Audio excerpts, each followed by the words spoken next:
Até quando, Senhor? Mas tu rejeitaste e aborreceste, tu te indignaste contra o teu ungido, abominaste a aliança do teu servo, profanaste a sua coroa, lançando-a por terra, derrubaste todos os seus muros, arruinaste as suas fortificações, todos os que passam pelo caminho o despojam, é um opróbrio para os seus vizinhos. Até quando, Senhor? Acaso te esconderás para sempre? Arderá a tua ira como fogo? Lembra-te de quão breves são os meus dias. Por que criarias debalde todos os filhos dos homens?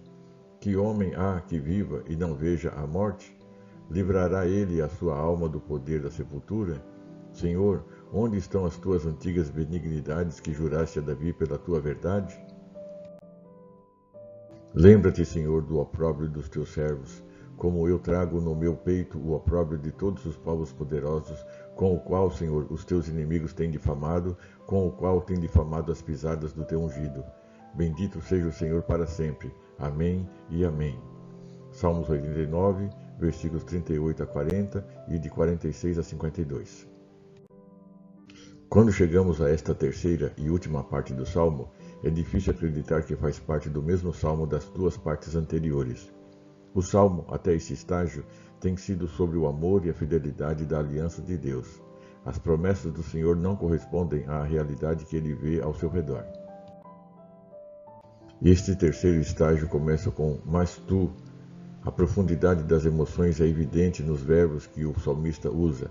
Rejeitaste, aborreceste, indignaste, abominaste, derrubaste, arruinaste, reduzido a ruínas, posto fim a, deitaste por terra, lançado ao chão, abreviaste e coberto de vergonha.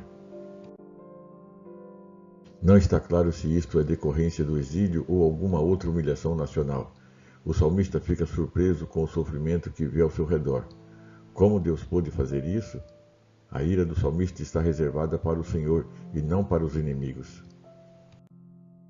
O Senhor é acusado de rejeitar a aliança, de estar muito zangado com o rei, contaminando a coroa e destruindo as fortalezas. Deus é visto como o autor de todos esses atos. A questão é, como essa atividade destrutiva pode ser reconciliada com o amor, fidelidade e aliança de Deus?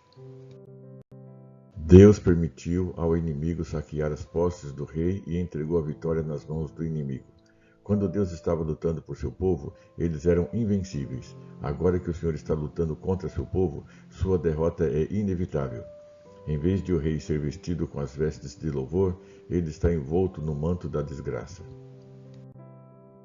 Quantas vezes a nossa vida já esteve em ruínas e fizemos os mesmos questionamentos que o salmista está fazendo aqui? Quantas vezes ficamos chateados e até irados com Deus por ter permitido nossa vida ter se afundado tanto e por isso passamos por tanto sofrimento? O versículo 46 parece uma pergunta estranha. Até quando, Senhor? Acaso te esconderás para sempre? Arderá a tua ira como fogo? É como se a resposta estivesse na pergunta. A raiva do salmista não está escondida de Deus. A raiva é mais exasperação do que raiva. Precisamos ter cuidado com as palavras que usamos para Deus na oração, considerando a santidade de Deus e lembrando que Deus é Deus e nós não.